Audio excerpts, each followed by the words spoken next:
December 15 திங்கட்கிழமை. புதிதாக்கும் வல்லமை. எங்கள் புறம்பான மனுஷனானது அழிந்தும் உள்ளான மனுஷனானது நாளுக்கு நாள் புதிதாக்கப்படுகிறது. 2 கொரிந்தியர் 4:16. புதிதாக்கும் ஆண்டவரே என்று நாம் ஜெபிக்கும் போது நம் அருமை ஆண்டவர் நம்முடைய ஆவி, ஆத்துமா, சரீரம் என அனைத்தையும் முற்றிலும் புதிதாக்குகிறார்.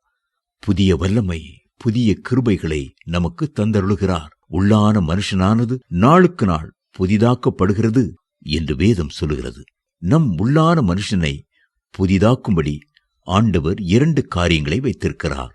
ஒன்று முழுக்காகிய மறுஜென்மம், மற்றது பரிசுத்த ஆவியின் அபிஷேகம். நாம் செய்த நீதியின் கிரியைகளின் நிமித்தம் அவர் நம்மை ரட்சியாமல் தமது இரக்கத்தின்படியே மறுஜென்மம் முழுக்கினாலும் பரிசுத்த ஆவியினுடைய புதிதாக்குதலினாலும் நம்மை ரட்சித்தார். தீத்து 3:5 என்று வேதம் சொல்லுகிறது.